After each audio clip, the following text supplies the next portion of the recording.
नमस्कार। आज मंत्रिपरिषद में 33 मामलों में सरकार ने मंत्रिपरिषद ने निर्णय लिया है।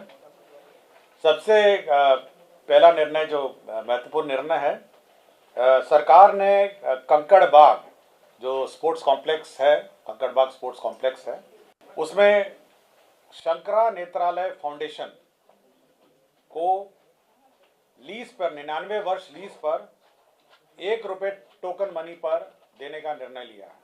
आपको जानकारी होगा कि हाल ही में माननीय प्रधानमंत्री जी ने भी वाराणसी में इसका उद्घाटन किया था। तो उसी तर्ज पर यहाँ पर भी ये शंकरा नेत्रालय जो फाउंडेशन है वो यहाँ पर अस्पताल स्थापित करेगी। इसके लिए सरकार ने उस ज़मीन में जो व्यय है होगा 48 करोड़ आवास बोर्ड को देने का निर्णय लिया है और 99 वर्ष इस लीज को ₹1 मात्र टोकन राशि पे इस फाउंडेशन को दिया जाएगा। यह फाउंडेशन जो गरीब लोग हैं जिनकी आय 2.5 लाख से नीचे है उसका निःशुल्क इलाज करेगी और साथ ही साथ जो उनके ऊपर वाले परिवार हैं उनका भी इलाज रियायती दर जो पूरे देश में जो दर होगा उससे सबसे कम दरों पर इलाज करेगी। यह फाउंडेशन सभी अगल बगल राज्य में कैंप भी लगाएगी और साथ ही साथ ये फाउंडेशन जो हमारे आई चिकित्सक है, जो हमारे नेत्र चिकित्सक है राज्य के, राजेंद्र नगर नेत्र अस्पताल पटना, उनका कैपेसिटी बिल्डिंग भी करेगी और उनके ट्रेनिंग और कैपेसिटी बिल्डिंग करेगी।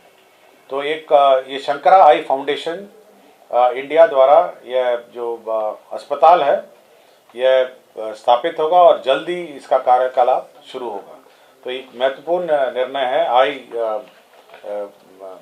सुपर स्पेशलिटी आई हॉस्पिटल स्थापित करने के कदम में। दूसरा है ये जो हमारे राज्य में जो बंदोबस्ती चल रही है, बिहार राज्य विशेष सर्वेक्षण एवं बंदोबस्ती संशोधन नियमावली 2024, इसकी स्वीकृति दी गई थी। इसमें जो बंदोबस्ती के जो डेडलाइन डेट्स थे जिस कारण से लोगों को समस्या हो रही थी उसमें परिवर्तन किए गए हैं ताकि लोगों को सहूलियत हो। जैसे जो स्वघोषणा समर्पित करने के लिए अवधि विस्तार करते हुए 180 कार्य दिवस का समय दिया गया है। राजस्व ग्राम के मानचित्र सत्यापन के लिए 90 कार्य दिवस, रैयतों से दावा या आक्षेप प्राप्त के लिए 60 दिवस और रैयतों से प्राप्त दावा और आक्षेप निपटारे के लिए 60 दिवस। मैं डिटेल्स मैं आपको उपलब्ध करा दूंगा, लेकिन जो टाइमलाइंस हैं जिसके कारण से लोगों को भागदौड़ करनी पड़ती थी, समय पे अपना कागजात जमा नहीं करने पड़ते थे, उसके टाइमलाइन में संशोधन करते हुए 180, 90, 60 कर दिए हैं। जो पूर्व में 15 दिन था, कुछ 30 दिन थे, कुछ 60 दिन थे। तो मैं आपको डिटेल आपको दे दूंगा, मैं आपको पूरा डिटेल दे दूंगा कि कब से है। ये स्व घोषणा समर्पित करने की अवधि को विस्तार करते हुए 180 दिन कार्य दिवस कर दिया गया है। तो यह एक महत्वपूर्ण निर्णय है। हमारी जो सर्वे सेटलमेंट में लोगों को परेशानी हो रही है उसमें अब अच्छा समय मिल जाएगा अपने दस्तावेज और आपत्तियां दर्ज करने के लिए। टूरिज्म सेक्टर के 2 योजनाएं पर राज्य सरकार ने निर्णय लिया है। पहला है कैमूर जिला अंतर्गत करमचट इको टूरिज्म। कैमूर जिला में एंड एडवेंचर हब है। इसको विकास करने के लिए 49 करोड़ 73 लाख रुपए यह व्यय होगा। 49 करोड़ 73 लाख। ये कैमूर के जो वन्य प्राणी अभयारण्य है, जो हमारे ये जो फॉरेस्ट है, वहाँ एक पर्यटक स्थल है और काफ़ी पर्यटक वहाँ आते हैं और इसको state of the art tourism facility देने के लिए eco tourism and adventure hub के रूप में विकास करने के लिए कैमूर जिला अंतर्गत करमचट इको टूरिज्म, इसमें 49 करोड़ 73 लाख की योजना स्वीकृत की गई। और जो दूसरी टूरिज्म सेक्टर में जो योजना स्वीकृत हुई है वो सहरसा जिला अंतर्गत जो मत्स्यगंजा झील है, आपको देखा होगा मत्स्यगंजा झील बिल्कुल सहरसा जिले के बिल्कुल जिला मुख्यालय के बीच में है। उसके पास पर्यटकीय सुविधा के लिए 98 करोड़ 65 लाख रुपए जो झील के का सौंदर्यीकरण है, झील के अगल बगल टूरिज्म फैसिलिटी विकसित करने के लिए 98 करोड़ 65 लाख में जो पर्यटक सुविधा है वह स्थापित होगी। शिक्षा विभाग में जो हमारे महादलित एवं अल्पसंख्यक वर्गों को जो अक्षर आंचल योजना कार्यक्रम है, जिसमें विभिन्न टोलों में महादलित टोलों में और अल्पसंख्यक टोलों में जो शिक्षा सेवकों का मानदेय है वो नियमित रूप से भुगतान नहीं हो पा रहा था, क्योंकि उसको हम लोगों ने नॉन प्लान जो प्रतिबद्धित व्यय में रखा हुआ था और उसको रेगुलर करने के लिए उसको योजना मद में उसको ट्रांसफ़र कर दिया गया है। और इसके लिए 8 अरब 90 करोड़ 14 लाख का इस वर्ष उसका प्रोविज़न भी किया गया है, ताकि समय पर इनका वेतन भुगतान किया जा सके। इनका नॉन प्लान मद में रहने के कारण इनका वेतन मद में समस्याएं हो रही थी, तो अब समय पर ये महाविद्यालित एवं अल्पसंख्यक वर्ग के जो कर्मी हैं अक्षर आंचल योजना के अंतर्गत उनको अब वेतन देय होगा। कितने हैं सर नंबर टोटल कर्मी? मैं आपको डिटेल दे दूंगा। राज्य के सभी राजकीय आयुर्वेदिक होम्योपैथिक यूनानी चिकित्सा महाविद्यालय अस्पतालों में अंतर्वासी रोगियों इंडोर पेशेंट्स के लिए जो उपचार होता है, उसमें जो जीविका दीदी की रसोई, जीविका द्वारा दीदी की रसोई संचालित होगी और दीदी की रसोई के माध्यम से इन सभी में जो शुद्ध एवं पोषक भोजन की व्यवस्था होगी। ऑल राजकीय आयुर्वेदिक होम्योपैथिक यूनानी महाविद्यालय और अस्पताल में जहां पर भी इंडोर पेशेंट की फैसिलिटी है। सामान्य प्रशासन ने का एक प्रस्ताव था, जिसमें आपको याद होगा कि बिहार लोक परीक्षा अनुचित साधन नियमावली 2024 ये एक्ट एक बना था, जो बिहार लोक परीक्षा अनुचित साधन निवारण अधिनियम 2024 अंतर्गत जो एग्जाम में चीटिंग या अवैध जो कार्य करते हैं उन पर कड़ाई करने के लिए जो प्रावधान किए गए थे, उसी के जो रूल्स हैं वो स्वीकृति दी गई है। उसमें कौन अथॉरिटीज़ होंगे, क्या प्रोसीजर होगा, तो ये सब पूरा डिफाइन किया गया है उस एक्ट के अंतर्गत। फाइनेंस डिपार्टमेंट के 2 महत्वपूर्ण एजेंडे पे आज निर्णय हुआ। पहला है जो बिहार फाइनेंस अमेंडमेंट रूल है, इसमें जो प्रोक्योरमेंट प्रोसीजर है उस प्रोक्योरमेंट प्रोसीजर को आसान किया गया है और विशेषकर इसमें जो भारत सरकार का जो GFR है, जनरल फाइनेंस रूल्स 2017 भारत सरकार का, उसमें जो प्रावधान थे वो हमारे BFR में नहीं थे। जैसे QCBS है, क्वालिटी बेस्ड जो बिडिंग है वो नहीं था, तो उसमें जो इश्यूज थे और साथ ही साथ जो प्रोक्योरमेंट में कंसल्टेंसी प्रोक्योरमेंट में सब समस्याएं आ रही थी, उसको ईज करने के लिए जो बिहार फाइनेंस अमेंडमेंट रूल 2024 है उसमें संशोधन किया गया है और विशेषकर जो QCBS है अब इसको इंट्रोड्यूस किया गया है और प्रोक्योरमेंट नॉर्म्स हैं, इसमें जेम को क्लियरली डिफाइन किया गया है, सिंगल सोर्स प्रोक्योरमेंट डिफाइन किए गए हैं, सिंगल बिड प्रोक्योरमेंट डिफाइन किए गए हैं और बहुत सारे अमेंडमेंट इसमें किए गए हैं। दूसरा, स्कीमों में जो स्वीकृति की प्रक्रिया है, जो शक्तियों का प्रतियोजन है, उसके संबंध में भी विस्तृत दिशा निर्देश एवं संकल्प पर आज स्वीकृति हुई है। इसमें सैंक्शनिंग लिमिट पे नहीं है, किंतु जो प्रोसीजरल इश्यूज हैं उस पर स्वीकृति दी गई है। मैं आपको डिटेल उपलब्ध करा दूंगा। मंत्री आवासन परिसर गर्दनी बाग पटना के निर्माण हेतु जो मंत्री आवासन परिसर है उसमें 78 करोड़ 28 लाख 59,300 78 करोड़ 28,59,000 का व्यय होगा। मंत्री आवासन परिसर गर्दनी बाग निर्माण। पावर सेक्टर में विभिन्न 3 प्रस्ताव आए थे।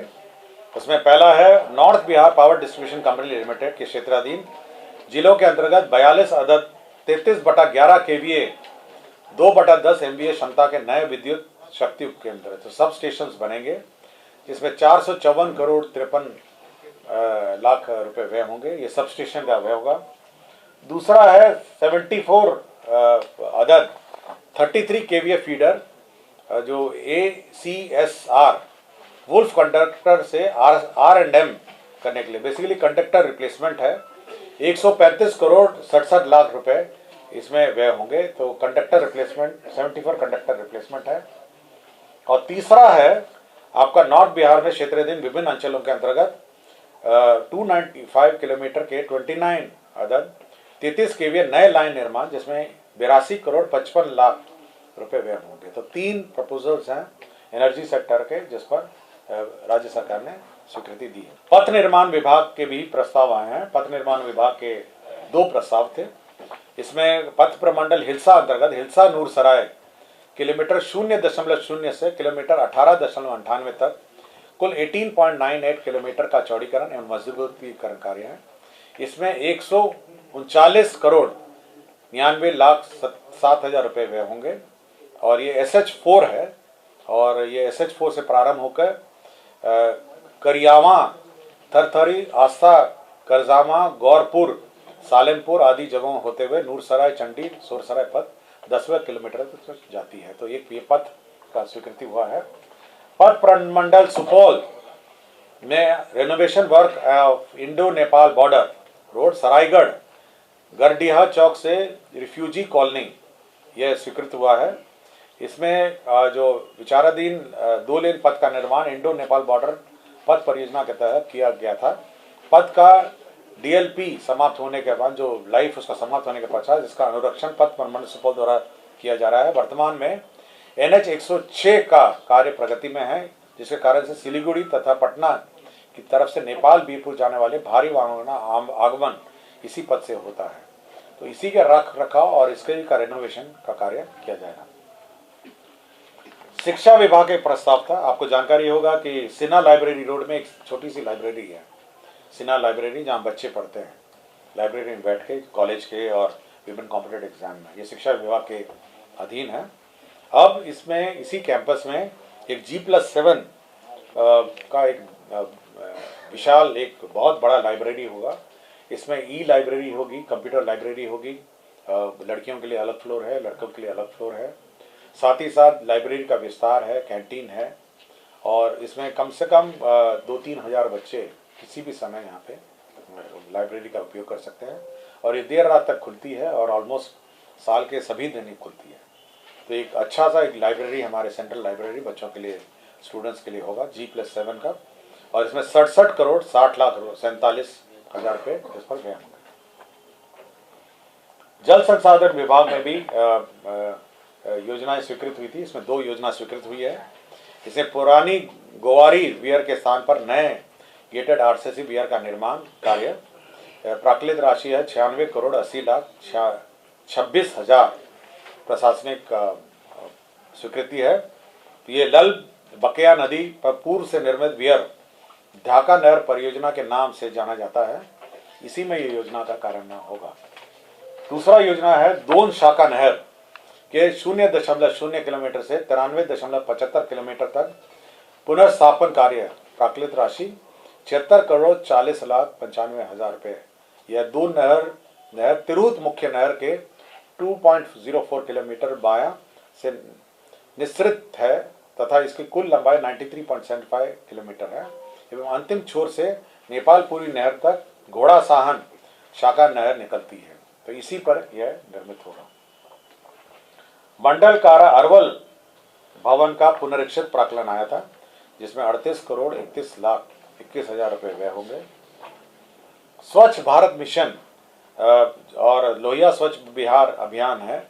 इसमें आपको जानकारी होगा विभिन्न गांव में जो सफाई का काम करते हैं, सॉलिड वेस्ट मैनेजमेंट है, नालियों की सफाई है और सफाई से गांव को साफ सुथरा रखने का जो योजना है, इसमें 5635 ग्राम पंचायतों में यह ठोस एवं तरल अपशिष्ट प्रबंधन की व्यवस्था 1 जनवरी 2025 से 31 दिसंबर 2025 तक किए जाने में 354 करोड़ 354 करोड़ का व्यय होगा। और ये पूर्व में ही होता रहा है, लेकिन राशि के अभाव में ये बीच में ये डिस्टर्ब हुआ है। तो 1 साल की योजना स्वीकृत की जा रही है और इसके अंतर्गत जो अव्यय होंगे उसमें रिक्शा है, उसमें लोगों का मानदेय है और विभिन्न कंपोनेंट है, जिसके अंतर्गत यह सॉलिड वेस्ट मैनेजमेंट नाली की सफाई होगी। प्रधानमंत्री आवास योजना ग्रामीण अंतर्गत संविदा में जो हमारे कर्मी नियोजित हैं उनका वेतन का समस्या होता था और ये पहले भारत सरकार का जो केंद्र मंच है उससे होता था, तो कम पड़ गया है। तो अब राज्य सरकार अपने मत से 139 करोड़ रुपए राज्य संसाधन मत से इसका व्यय करेगी। PRD जनसंपर्क विभाग के 2 प्रस्ताव थे जो आप लोगों से संबंधित है और सूचना जनसंपर्क विभाग में जनसंपर्क एजेंसी PR एजेंसी का जो चयन होगा वो उसमें QCBS quality and cost based selection पद्धति होगी। पहले जब L1 में होता था लोएस्ट मिनिमम में, तो उसमें सिलेक्शन में बहुत ही अच्छी कंपनियां नहीं आ पाती थी। अब क्वालिटी बेस्ड सिलेक्शन एजेंसी के चयन में होगा, तो जो PR एजेंसी है उसका चयन अब क्वालिटी बेस्ड जो पद्धति है उसमें होगा। साथ ही साथ जो सूचना जनसंपर्क विभाग में जो सोशल मीडिया एजेंसी है, जितनी सोशल मीडिया आज भी इस प्रेस कॉन्फ्रेंस में उसका उपस्थित है, तो पहले L1 में अगर चयन होता है तो बहुत कठिनाई होती है और क्वालिटी में भी कॉम्प्रोमाइज हो जाता है। तब सोशल मीडिया एजेंसी का भी quality and cost based selection पद्धति के आधार पर चयन होगा। स्वास्थ्य विभाग में 2 काडर का परिवर्तन किया गया है। स्वास्थ्य विभाग बिहार पटना के अंतर्गत बिहार परिचारिका संवर्ग नियमावली 2019 को निरस्त करते हुए बिहार परिचारी संवर्ग नियमावली 2024 का गठन किया गया है। इसी तरह दूसरा एक संवर्ग है स्वास्थ्य विभाग का उपचर्या शिक्षण संवर्ग नियमावली 2019 को परिवर्तित करके बिहार उपचर्या शिक्षण संवर्ग नियमावली 2024 का गठन किया गया। अब पद सृजन के मैं प्रस्ताव लेता हूं। पद सृजन में जल संसाधन विभाग के कार्य के निष्पादन के लिए तकनीकी परामर्श प्रदान करने के लिए अभियंता प्रमुख मुख्य अभियंता के समकक्ष एक तकनीकी परामर्शी के गैर संवर्गीय पद का आदेश निर्गत की तिथि से 2 वर्ष के लिए अस्थायी रूप से सृजन है। जयप्रकाश नारायण जो विश्वविद्यालय है छपरा में कुल 8 स्नातकोत्तर में 24 शिक्षण एवं 8 शिक्षणोत्तर कर्मियों के पद यानी 32 पद तथा भोला प्रसाद सिंह महाविद्यालय भोरे में गोपालगंज में 14 शिक्षक एवं 10 शिक्षकोत्तर कर्मियों के पद यानी 24 पद, BMA कॉलेज बेड़ी में 12 शिक्षकों के पद एवं मुरक्का कॉलेज भागलपुर में 4 शिक्षकों के पद अर्थात शिक्षक कुल 54 पद तथा शिक्षकोत्तर कर्मियों के 18 यानी कुल 72 पदों के सृजन की स्वीकृति प्रदान की गई है। डॉक्टर APJ अब्दुल कलाम में भी 2 पदों का सृजन हुआ है। इसमें के अधीन अभ्यंतरण तकनीकी सलाहकार का 1 पद और विज्ञान सलाहकार का 1 पद। ये जो अब्दुल कलाम APJ कलाम का साइंस सिटी उसमें 2 पद सृजन हुए हैं। और PhD लोक स्वास्थ्य अभ्यंतरण विभाग में जो पद थे 821 स्वीकृत पद है, उसमें 493 पदों को प्रत्यापित करते हुए उनके स्थान पर कार्य निरीक्षक यांत्रिक के कुल 493 पदों का सृजन करते हुए उक्त पद का कार्य दायित्व निर्धारण करने है। पंप ऑपरेटर के शेष 328 पदों का विभागीय स्वीकृति आदेश में अंचल स्तरीय पंप ऑपरेटर इलेक्ट्रिशियन नियमावली 2014 में वर्णित पद सोपान के अनुरूप पुनर्गठन, तो basically reconstruction of the cadre किया गया है। और लास्ट में ये है CDAC से एक नॉमिनेशन अग्रीमेंट हुआ है जो सिग्नेचर होता है हमारे रेवेन्यू दस्तावेजों में, उसके लिए CDAC से एग्रीमेंट हुआ है ताकि वो साइन हमारे रेवेन्यू रिकॉर्ड्स हो सके। और बिहार कृषि सेवा के कोटि के 8 मापतोल के समूह क एवं समूह ख के पद सृजित हुए हैं। इससे बिहार कृषि सेवा के जो मापतोल के पद हैं अब सभी जिलों में होंगे। पहले कुछ ही सिलेक्टेड जिलों में थे, अब सब जिलों में मापतोल होंगे। तो यही आपके 33 एजेंडा थे। धन्यवाद।